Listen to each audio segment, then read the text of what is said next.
Political stock exchange PSC में एक बार फिर से आपका स्वागत है। आप देख रहे हैं आज तक आपके साथ मैं हूं Anjana Om Kashyap. Political stock exchange यानी वो कार्यक्रम जिसमें आंकड़ों के नजरिए से या फिर सर्वे के नजरिए से हम देखते हैं किसकी लोकप्रियता में उछाल है और कहां पर आ रही है गिरावट। क्योंकि आने वाले कर्नाटक को टेम्पलेट मानकर पूरे विपक्ष में एक ऑक्सीजन का संचार हुआ है। वहीं बीजेपी का यह कहना है कि आने वाले राज्यों के चुनाव में हम दिखा देंगे, चाहे राजस्थान हो, मध्य प्रदेश हो, छत्तीसगढ़ हो, तेलंगाना के भी चुनाव आने वाले हैं। लेकिन जब सी वोटर ने सर्वे किया है तो क्या कह रहे हैं आंकड़े, वो हम आपको दिखाने वाले हैं। सबसे पहले आपका परिचय खास मेहमानों से करा देते हैं। प्रेम शुक्ला जी, राष्ट्रीय प्रवक्ता भारतीय जनता पार्टी के, हमारे साथ जुड़ गए हैं। आलोक शर्मा जी हमारे साथ जुड़ गए हैं। प्रोफेसर संजय कुमार आपको दिख रहे हैं, सोफोलॉजिस्ट, प्रोफेसर, को डायरेक्टर लोक नीति सीएसडीएस के। आलोक शर्मा जी मेरी बाईं तरफ है, राष्ट्रीय प्रवक्ता कांग्रेस पार्टी के, और डॉक्टर नवल किशोर प्रवक्ता आरजेडी के हैं। लेकिन इससे पहले कि हम चर्चा की शुरुआत करें, क्या कह रहा है सी वोटर का ये सर्वे, क्या बीजेपी के लिए है राजस्थान से खतरे की घंटी? क्योंकि जो पहला सवाल पूछा गया था, गहलोत सरकार का प्रदर्शन कैसा है, तो 39.1% यानी 40% के बहुत करीब लोग ये मानते हैं कि शानदार प्रदर्शन रहा है। संतोषजनक कहने वाले 29.6% लोग हैं और 27.7% निराशाजनक मान रहे हैं। ऐसे में बीजेपी कितनी उम्मीदें रख सकती है, इस पर नजर डालिए कि सचिन पायलट के पास विकल्प क्या है। अब ये सर्वे सी वोटर ने किया है और सी वोटर ने एक अलग तरीके से ये सर्वे इस बार किया है। वो बीजेपी समर्थकों के बीच गए हैं, कांग्रेस समर्थकों के बीच गए हैं और आम लोगों के बीच गए हैं। जब सचिन पायलट के पास विकल्प क्या है, नई पार्टी बनाएंगे, बीजेपी समर्थकों में से 22% ने कहा, 17% कांग्रेस समर्थकों ने कहा हां वो नई पार्टी बनाएंगे। वहीं 20% आम लोगों का भी ये मानना है कि उनकी बात नहीं मानी जा रही है तो वो अपनी पार्टी बना सकते हैं। बीजेपी में शामिल हो जाएंगे 48, लगभग आधी जो बीजेपी के समर्थक थे उनका ये मानना था कि सचिन पायलट बीजेपी से बहुत सारी उम्मीदें और डोरे डालती रहती है बीजेपी उन पर, ये ऐसा वो खुद ही बताते हैं। लेकिन उनका कहना है कि मैं कांग्रेसी था, हूं और रहूंगा, लेकिन जो परिस्थिति है क्या वो अलग होकर अपनी पार्टी बना सकते हैं। कांग्रेस समर्थक 14%, 14% है जो कह रहे हैं कि वो शामिल हो सकते हैं। आम में से भी 35% लोग मान रहे हैं कि वो जा सकते हैं बीजेपी में, कांग्रेस में ही रहेंगे। ये 20% बीजेपी समर्थक कह रहे हैं। लगभग 60%, 59% लोग, 59% लोग कह रहे हैं कि कांग्रेस में ही रहेंगे। ये कांग्रेस समर्थकों की बात है। वहीं आम लोगों में से 34% कह रहे हैं कि हाँ वो कांग्रेस पार्टी के साथ ही बने रहेंगे। सचिन पायलट ने अशोक गहलोत के खिलाफ ही परीक्षा, पेपर लीक का मामला, नौकरी, बेरोजगारी, ये तमाम मुद्दे उठाते हुए उन्होंने कहा है आप बीजेपी के नेताओं के खिलाफ भ्रष्टाचार पर एक्शन क्यों नहीं ले रहे हैं। उन्होंने जन संघर्ष यात्रा निकाली। तो इस यात्रा से कितना होगा कांग्रेस को नुकसान, ये सवाल पूछने पर 48% बीजेपी समर्थक कह रहे हैं कि बहुत नुकसान होगा कांग्रेस को, काफी नुकसान होगा। वहीं 32% कांग्रेस के ही समर्थक कह रहे हैं कि हाँ काफी नुकसान हो सकता है, और 42% आम लोग कह रहे हैं कि हाँ कांग्रेस को नुकसान हो सकता है। ज्यादा नुकसान नहीं होगा, ये मानने वाले कितने लोग हैं, तो 18% बीजेपी समर्थक भी कहते हैं कि नहीं ज्यादा नुकसान नहीं होगा।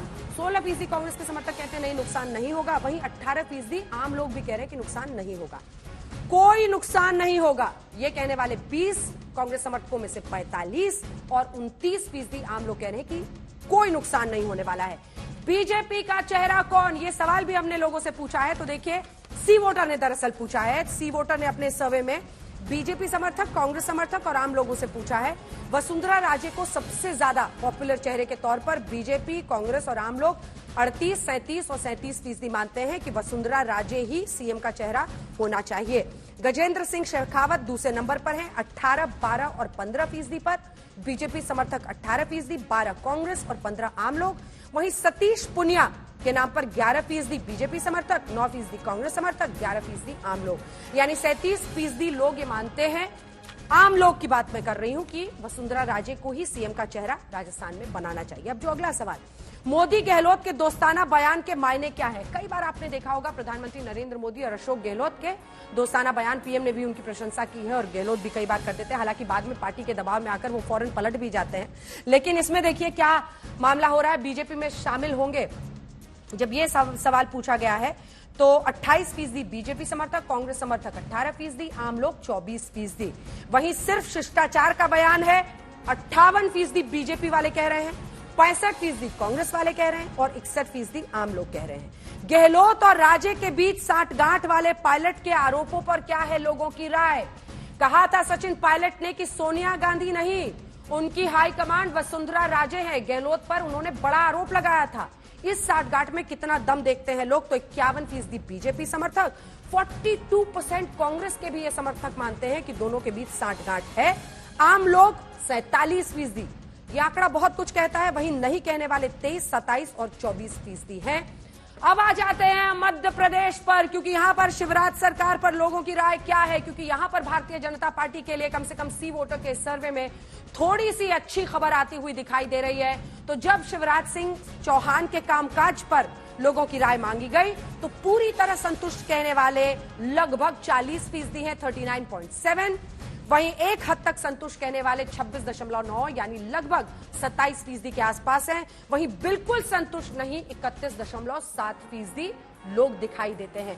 तो राजस्थान से लेकर मध्य प्रदेश, कौन है लोकप्रिय चेहरा, कहां पर कौन नेता पार्टी को पहुंचा रहा है नुकसान और किसे लोग कर रहे हैं पसंद, किसके सरकार से है संतुष्ट, ये सी वोटर के सर्वे से हमने आपको बता दिया है। अब आइए करते हैं चर्चा की शुरुआत। प्रेम शुक्ला जी, राष्ट्रीय प्रवक्ता भारतीय जनता पार्टी के यहां पर स्टूडियो में हमारे साथ है। प्रोफेसर संजय कुमार, सेफोलॉजिस्ट और प्रोफेसर को डायरेक्टर लोक नीति CSDS के हमारे साथ है। हमारे साथ आलोक शर्मा जी, राष्ट्रीय प्रवक्ता कांग्रेस पार्टी के जुड़ गए हैं, और डॉक्टर नवल किशोर जो कि प्रवक्ता है आरजेडी के, वो हमारे साथ चर्चा में जुड़ गए हैं। ये आंकड़े राजस्थान को लेकर खतरे की घंटी आपके लिए प्रेम शुक्ला जी बजा रहे हैं। अगर शानदार प्रदर्शन मानने वाले 40% लोग हैं गहलोत सरकार के, अगर लगभग 30% लोग कह रहे हैं कि वो इसको संतोषजनक मानते हैं, तो 30% के भरोसे क्या आप अगला राज्य चुनाव वहां जीत पाएंगे? प्रेम जी, देखिए, सी वोटर सर्वे का अपना क्या विज्ञान है उसको लेकर मुझे कुछ नहीं कहना, लेकिन पिछले 2018 के चुनाव के प्री पोल सर्वे और विशेष करके सी वोटर के सर्वे देखिए तो भारतीय जनता पार्टी को 51 से 58 सीटें दी गई थी और भारतीय जनता पार्टी 73 सीटें आई। तो इस आधार पर अगर मैं यही मार्जिन ऑफ एरर पकड़ूं तो भारतीय जनता पार्टी को राजस्थान में चुनाव जीतने में किसी प्रकार की बाधा मुझे दिखाई नहीं देती और भारतीय जनता पार्टी निश्चित तौर पर राजस्थान में चुनाव जीतेगी। मध्य प्रदेश पर मैं बाद में आऊंगी, लेकिन देखिए राजस्थान का मतलब आप समझ रहे हैं, वहां पर हमेशा सत्ता परिवर्तन होता है। अगर इस स्टेट में आप फिसले तो फिर जो कर्नाटक में आप करना चाहते थे और वहीं से ऑक्सीजन विपक्ष को मिला है, अगर राजस्थान में आप उस रीति को भी नहीं मेंटेन कर पाते हैं तब तो ये बहुत बड़ा झटका होगा 24 के पहले। क्यों नहीं मेंटेन करेंगे, हम तो जीतेंगे। हाँ। हम तो रीतियां परिवर्तित करते हैं। हमने उत्तराखंड में लोग कहते चेहरा थे कौन कि है जो लड़ाई आपकी पार्टी के अंदर चल रही है उस पर ढक्कन लगा पाए हैं आप? वसुंधरा जी, भारतीय जनता जोशी पार्टी साहब या पुनिया साहब, कौन है चेहरा, किसके बदम पे भारतीय जनता पार्टी का संसदीय बोर्ड जिस पर उंगली रख देगा वो चेहरा हो जाएगा। भारतीय जनता पार्टी की परंपरा है। वसुंधरा जी रहेंगी नहीं रहेंगी? वसुंधरा जी हैं पार्टी में और बड़े महत्वपूर्ण पद पर उपाध्यक्ष, राष्ट्रीय उपाध्यक्ष ले आए हैं ना, पहले भी राष्ट्रीय राजनीति में रही है वो, पहले भी राष्ट्रीय राजनीति में रही है, केंद्रीय मंत्री भी रही है। हाँ। लेकिन उनको सीएम का चेहरा बनाएंगे नहीं, इस पर बोलने में क्या झिझक? ये तो संसदीय बोर्ड तय करेगा ना।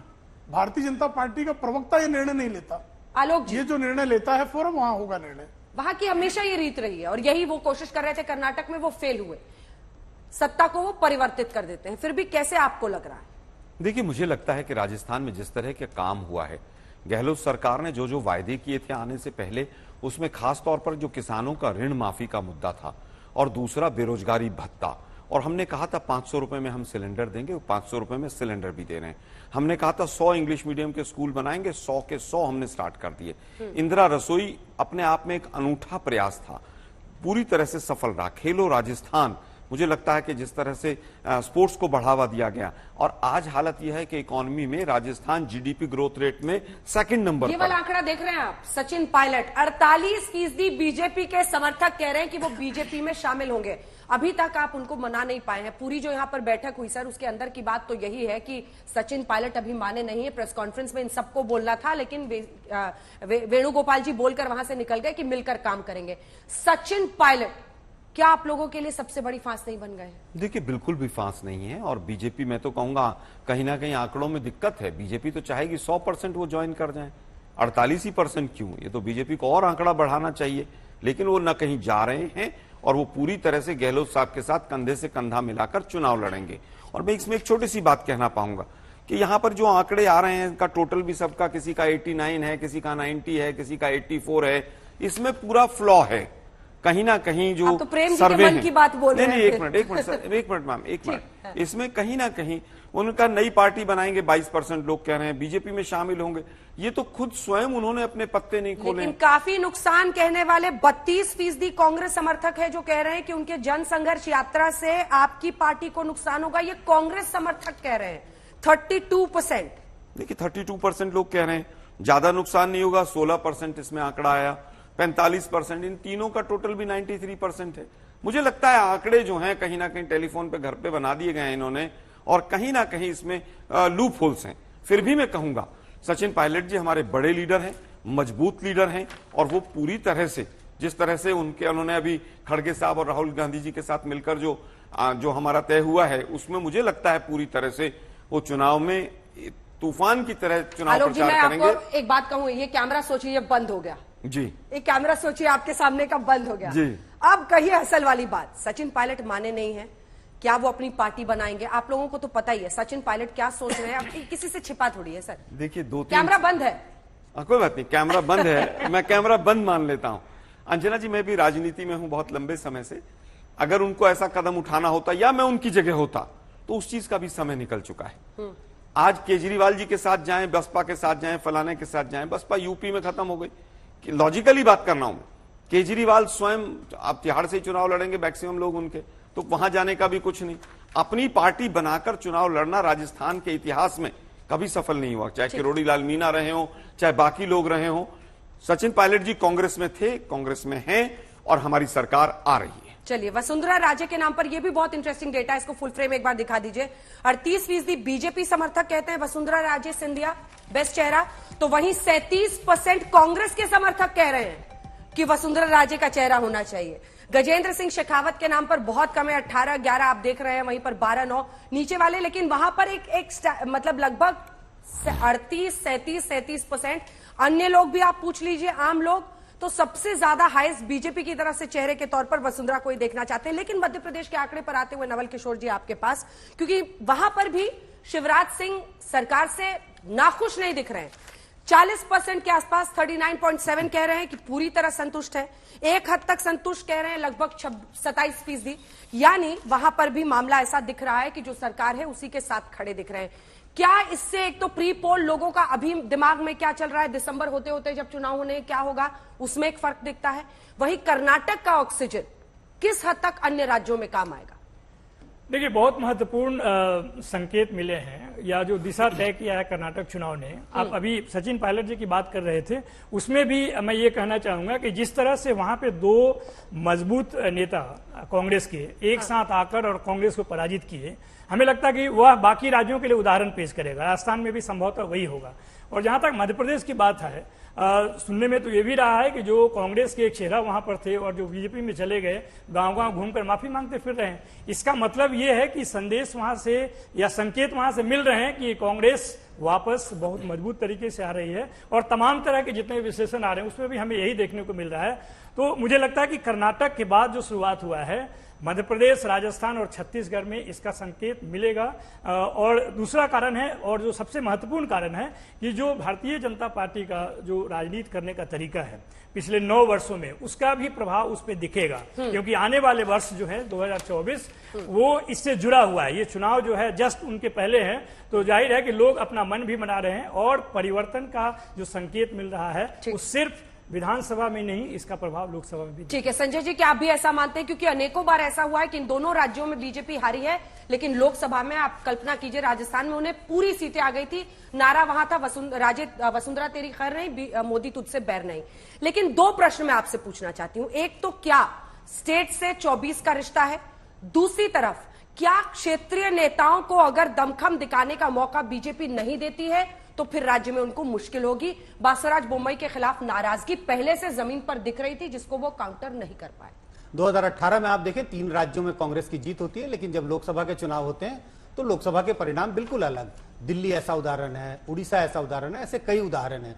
तो मुझे लगता है राज्यों के चुनाव के नतीजों से 2024 में क्या होने वाला है उस निष्कर्ष पर मैं नहीं पहुंचना चाहता। मुझे नहीं लगता कि राज्यों के चुनाव के नतीजे कोई संकेत देते हैं कि 2024 के नतीजे कैसे होने वाले हैं। दूसरी बात, हमने 2 राज्यों के चुनाव अभी देखे जो कांग्रेस ने जहां जीत दर्ज हासिल की, तो अगर कांग्रेस के लिए ये प्लस पॉइंट है तो कहीं ना कहीं बीजेपी के लिए नुकसान की ओर, बीजेपी के लिए ये नुकसानदेह है। तो जरूर है कि आने वाले राज्यों के चुनाव में बीजेपी को कोशिश करनी चाहिए कि लोकल मुद्दों पर चुनाव लड़े जाएं और खासकर लोकल लीडरशिप को आगे बढ़ाने की जरूरत है। अगर आप देखें प्रधानमंत्री मोदी की जो एबिलिटी थी कि राज्यों में भी बीजेपी की सरकार को जिताने में, 2014 से 18-19 तक तो काफी उनकी एबिलिटी बहुत मजबूत थी, क्योंकि उस समय कई राज्यों में कांग्रेस की सरकार रही थी। लेकिन अगर आप 17, 18, 19 के बाद देखें तो बीजेपी कई राज्यों में सरकार, उन राज्यों में जहां बीजेपी की सरकार थी वो हारने लगी है। तो लोकल लीडरशिप को बढ़ाने की बीजेपी को जरूरत है। इस पर आपका प्रेम जी रिस्पांस। और दूसरा, जय बजरंगबली नहीं चला, क्या हिंदुत्व के एजेंडे पर एक फटीग कम से कम राज्यों में साफ दिखाई दे रहा है लोगों में? दूसरा, किन मुद्दों पर घेरेंगे आप अशोक गहलोत? वो काम गिना रहे हैं एक के बाद। देखिए, पहली बात कि जो राज्यों में मोदी जी का जादू नहीं चलता, ये जो आदरणीय संजय कुमार जी कहना है, उत्तर प्रदेश में भारतीय जनता पार्टी की सरकार 1985 के बाद किसी की सरकार रिपीट उत्तर प्रदेश में पहली बार हुई, तो उसमें नरेंद्र मोदी जी अगर प्रभाव नहीं डालते हैं तो संभव नहीं था। उत्तराखंड में जब से उसका गठन हुआ तब से लेकर कोई सरकार जो है रिपीट नहीं हुई थी, उत्तराखंड में हुआ। गुजरात आपने देखा कि सबसे अधिक सीटों का रिकॉर्ड भारतीय जनता पार्टी ने बनाया और सबसे कम सीटों पर आने का रिकॉर्ड कांग्रेस ने बनाया। त्रिपुरा जैसा प्रदेश जो ईशान्य भारत है, उस त्रिपुरा में भी जहां भारतीय जनता पार्टी 2018 के पहले भारतीय जनता पार्टी का अस्तित्व नहीं था, उस त्रिपुरा में भारतीय जनता पार्टी की दूसरी बार सरकार बनती है। तो ये बात भी कहीं हम कई राज्यों में हम हारे, ये भी सत्य है। लेकिन आदरणीय नरेंद्र मोदी जी के नेतृत्व में डबल इंजन की सरकार ने बहुत स्थानों पर काम किया है। दूसरी बात, आपका हिंदुत्व पर प्रश्न है। भाई, हम पीएफआई के सपोर्ट में तो नहीं खड़े हो सकते। कांग्रेस तो 1600 लोगों को पीएफआई के छोड़ती है सिद्धारमैया की सरकार में और उसी को मार्केट करती है, एसडीपीआई का समर्थन लेती है। तो अगर कोई लव जिहादियों का समर्थन करके चुनाव जीत रहा हो और ये सोचता हो कि हम हिंदुत्व छोड़ देंगे, तो हिंदुत्व तो हमारी प्राणवायु है। हमने अनुच्छेद 370 1952 का संकल्प 2019 में पूरा किया तो पूरा किया। राम मंदिर, कितनी बार यही आलोक शर्मा जी हमसे पूछते थे कि मंदिर वहीं बनाएंगे, तारीख नहीं बताएंगे। हम मंदिर वहां बना रहे हैं, भव्य दिव्य मंदिर का निर्माण हो रहा है। और जिन्होंने बाबरी बनाने का संकल्प लिया था उनका मुंह काला पड़ गया। हिम्मत हो तो कांग्रेस आज जो है अपने संकल्प को पूरा करने के बारे में एक शब्द चा भी नहीं कर पाने की स्थिति में है। तो हम हिंदुत्व के साथ हैं, रहेंगे। ये हमेशा का हमारा जो है एक आधार है और हिंदुत्व जो है वही भारत की राष्ट्रीयता है। यह सर्वोच्च न्यायालय के जस्टिस जेएस वर्मा ने अपने जजमेंट में कहा था, जब हिंदुत्व के विरुद्ध में यही शिवसेना को ये अस्पृश्य मानते थे। आज इनकी शिवसेना का एक गुट उसको गले लगा रहे हैं। ये तो मुस्लिम लीग को जो है इनके साथ आ जाए तो वो लॉन्ड्री में जाके पवित्र हो जाता है। शिवसेना उद्धव ठाकरे इनके साथ आ जाए तो लॉन्ड्री में जाके पवित्र हो जाता है। तो सेकुलर बनाने की जो लॉन्ड्री है जनपद के पिछवाड़े में रखी हुई, उस लॉन्ड्री में कोई भी सांप्रदायिक को डालते हैं, यहां से डालते हैं, वहां से निकलते ही सेकुलर हो जाता है। आलोक जी बताइए, इसका जवाब दीजिए। देखिए, हिंदुत्व तो मैं भी हिंदुत्व को मानता हूं और सुबह शाम पूजा करता हूं, लेकिन दुर्भाग्य के बीजेपी के एक भी राहुल गांधी लीडर नहीं मानते हिंदुत्व। एक मिनट देखिए ना, मैं आपके बीच में सिर्फ नहीं बोला। बता रहा हूं, राहुल गांधी सिर्फ देखिए, बिहार मैं बीच में नहीं बोला आपके, लेकिन दुर्भाग्य यह है कि मोदी साहब ने जो वहां महाकाल पे मूर्तियों का उद्घाटन किया था, वो हवा चली और उड़ गई। वो हिंदुत्व के प्रतीक थे सब, और आप लोगों में से किसी की एक की निंदा नहीं हुई, एक आदमी अरेस्ट नहीं हुआ। 850 करोड़ रुपया हिंदुत्व के नाम पर जीन गए आप लोग। दुर्भाग्य यह है कि आपका हिंदुत्व नकली है, राष्ट्रवाद कपटी है। वापस आता हूं, आप हिंदुत्व हिंदुत्व हिंदुत्व पे आपने अभी तक शो में नहीं बताया कि राजस्थान के लिए केंद्र सरकार ने क्या किया। हमने 500 रुपए में सिलेंडर दिया, राइट टू हेल्थ राजस्थान में दिया, पहला स्टेट है। पूरा विरोध हुआ, डॉक्टर सड़कों पर उतर आए, लेकिन उनको मनाया गया और राइट टू हेल्थ दिया गया। ओल्ड पेंशन स्कीम के बावजूद आप कहते थे दिवालिया हो जाएगा राज्य, एक बीमारू राज्य गुजरात से आगे निकल गया जीडीपी ग्रोथ रेट में। लोकल लीडरशिप हमारी हमेशा आगे रही है। लेकिन कर्नाटक के बाद अंजना जी के साथ हमने एक शो किया और बीजेपी ने पूरी तरह से तय किया कि मोदी जी को पीछे रखेंगे, क्योंकि झूठ का पिटारा, काठ की हांडी बार बार चढ़ चुकी है, अब वो नहीं चढ़ेगी। अब जनता पूछ रही है, मोदी जी आपने जो 2014 में वायदे किए थे उनका क्या हुआ? आप जाते हैं, आप पूरी तरह से वहां की लोकल भाषा बोलकर, लोग की देवी देवताओं का नाम लेकर दंडवत होकर प्रणाम करके चले आते हैं। जनता पूछ रही है, भाषण से मुझे राशन नहीं मिल रहा है, आज हालत यह है कि 80 करोड़ लोगों को आप जो बार बार झूठ बोलते हैं उसका आंकड़ा कहीं मिलता नहीं है। आज देश की नौबत यह है कि 80 करोड़ लोगों को भोजन देना पड़ रहा है। 5 किलो राशन दे दीजिए, टॉयलेट बनवा दीजिए। लोग पूछ रहे रोजगार कहां है। आज ही बेरोजगारी पर एक फाउंडेशन की रिपोर्ट है, बेंगलोर में हाईएस्ट बेरोजगारी दर है ग्रेजुएट और टेक्निकल साइड के लोगों की, पढ़े लिखे लोगों की। उस पर ध्यान नहीं देंगे, केवल हिंदू मुसलमान पूरे शो में दिखाई दिया। 80-20 पर और गोली मारने के नाम पर वोट नहीं मिलेंगे अब आपको। सीए एनआरसी कहां तक पहुंचा, जनता पूछेगी। क्यों वोट मिला आलोक जी गुजरात में? देखिए, गुजरात से क्या आप नजरें छुरा रहे हैं? देखिए, मुझे लगता है कहीं ना कहीं गुजरात में हमारी स्ट्रेटेजिकल कमी रही। 2017 में जितनी बड़ी टक्कर दी और उसके बाद बीजेपी ने जिस तरह के हमारे एमएलए को तोड़ा, हम शायद उस टाइम पर अलर्ट नहीं हुए और कहीं ना कहीं हमारी स्ट्रेटेजी में कमी रही। जनता ने विश्वास नहीं किया, चाहे वो कोई भी कारण। छोटा सा जवाब उसके बाद नवल जी आपके पास आए। देखिए, इन्होंने हिंदुत्व पर बार बार बात की। हिंदुत्व को जो है अस्पृश्य बना बार बार कहने वाले कौन है? श्रीमान राहुल गांधी है ना। हिंदुओं को आतंकवादी किसने कहा?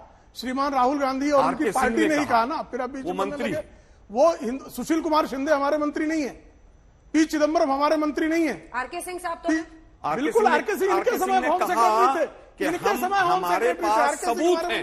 उन्होंने जो है इस बात को कभी नहीं कहा, लेकिन इनके मंत्री श्रीमती सोनिया गांधी ने ये बताइए राजस्थान के लिए क्या किया? भगवा आतंकवाद की परिभाषा गढ़ी और भगवा आतंकवाद चिपकाने की कोशिश, समग्र हिंदुओं को आतंकवादी बनाने का एक षड्यंत्र। और बाटला हाउस एनकाउंटर के लोगों के लिए रोना कि बाटला हाउस में आतंकवादी मर गए, तो श्रीमती सोनिया गांधी का विलाप प्रारंभ हो गया। ये सब 14 में 19 में चल गया। अभी पीएफआई के साथ खड़े हैं ना। पीएफआई के साथ कौन खड़ा है? एसडीपीआई का समर्थन उन्होंने कर्नाटक में लिया कि नहीं लिया? पता पूछिए इनसे। एसडीपीआई का समर्थन वायनाड में लिया कि नहीं लिया? एसडीपीआई है कौन? और पीएफआई एसडीपीआई से इतना प्रेम क्यों है? देखिए, ये बता देना। इसी तरह के जो प्रलाप थे मोदी साहब ने भी गले फाड़ फाड़ के कर्नाटक में किए, लेकिन कर्नाटक की जनता बहुत समझदार थी। चिंतन और मनन के साथ उन्होंने कहा कि हमारे इष्ट हनुमान जी की तुलना अगर आप एक हुड़दंगी संगठन से करेंगे तो मोदी जी आपको हिंदुओं से माफी मांगनी पड़ेगी। और वही हुआ और माफी मंगवाई उन्होंने। 136 सीटें दी हमें।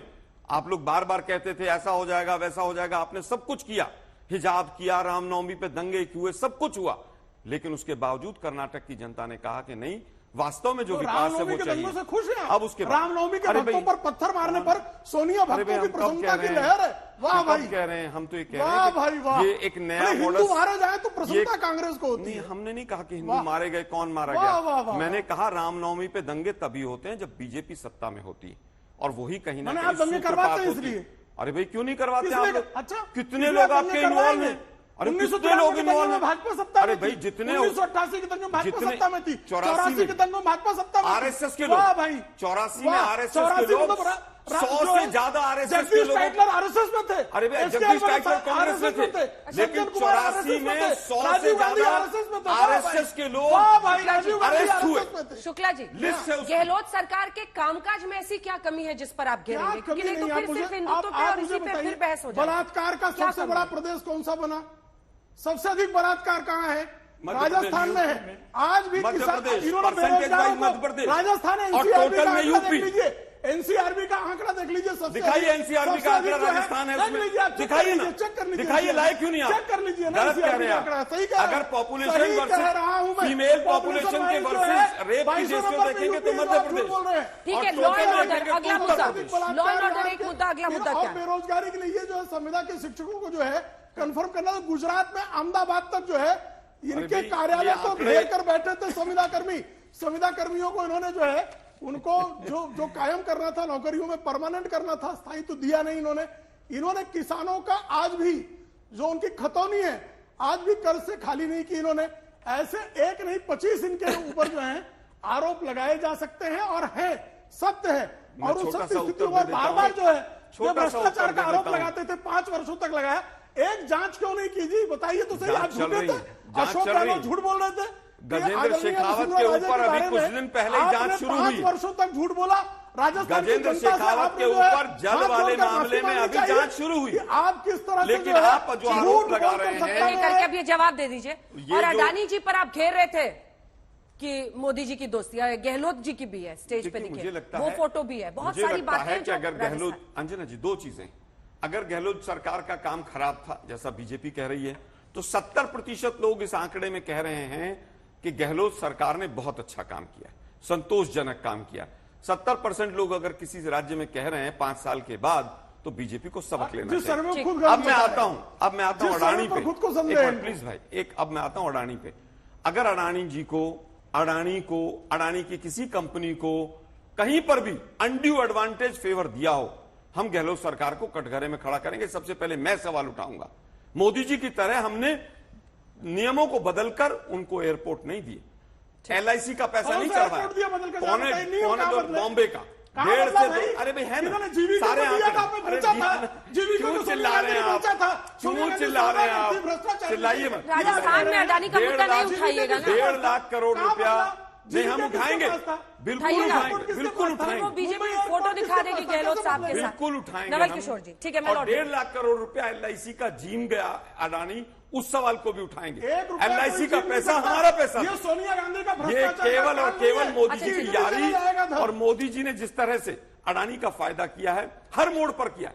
अरे वहां विदेशों में जाकर विदेश नीति बराबर अडानी नीति, ठेके दिलवाते, दूसरे देशों में जाकर नवल किशोर जी, जो संजय जी ने कहा कि इन राज्यों से आप सीधे एक्स्ट्रापोलेट नहीं कर सकते 24 के चुनाव को, क्योंकि पहला भी ऐसा हुआ है जब ये इन राज्यों में बीजेपी हारी है, लेकिन फिर लोकसभा में इन्हीं राज्यों में, राजस्थान है एग्जाम्पल, सारी सीटें जीत गई। देखिए, दो अलग अलग मुद्दे हैं। पहला मुद्दा यह है कि अगर स्टेट मुद्दों के आधार पर चुनाव लड़ेगी, जैसा कि बिहार में लड़ा गया, रोजगार पे लड़ा गया, आपको नौकरी पे लड़ा गया, सिंचाई पे लड़ा गया।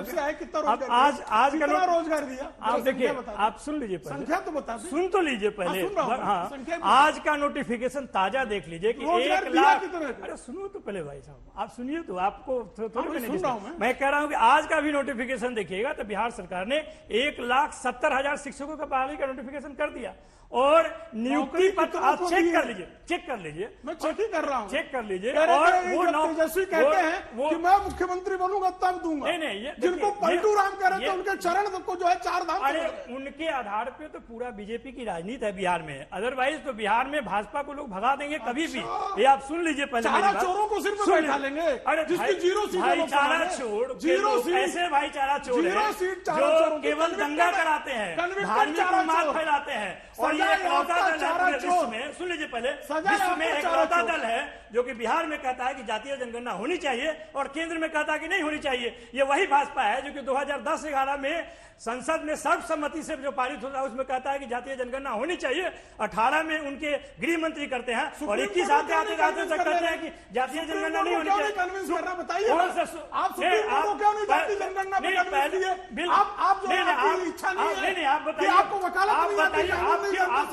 आपके लीडर को कह रहे हैं आप जातीय जनगणना के विषय में जो बात कर रहे हैं वो क्या कर रहे हैं, भूमियों का जमात है, भूमियों का जमात है।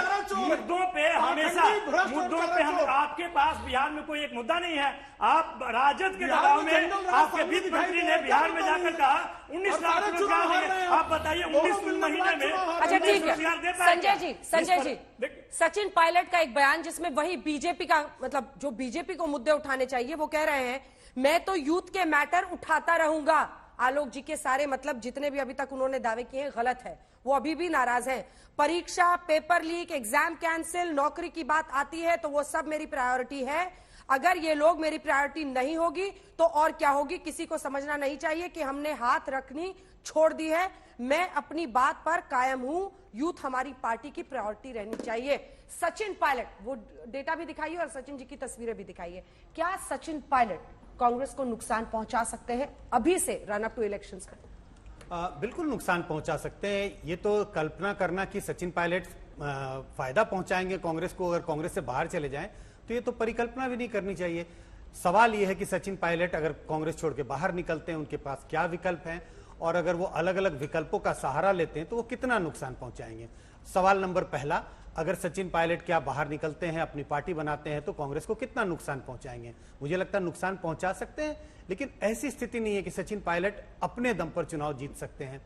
ऐसे कई ऐसे उदाहरण हैं जब कद्दावर नेता बाहर निकलते हैं। अगर वो अलग पार्टी बनाते हैं संजय जी, वो किसको ज्यादा नुकसान पहुंचाएंगे, कांग्रेस को ही, या फिर बीजेपी में भी ऐसे लोग होंगे बीजेपी वोटर्स जो उनकी तरफ जा सकते हैं? नहीं, बिल्कुल। वैसे तो कोई नई पार्टी बनती है तो उसके तरफ आकर्षण होता है अलग अलग जो वोटर्स हैं उनका, लेकिन ये मानना कि वो बीजेपी को नुकसान पहुंचाएंगे ज्यादा बजाय कांग्रेस के, मुझे लगता है ऐसी तो हमें कल्पना नहीं करनी चाहिए।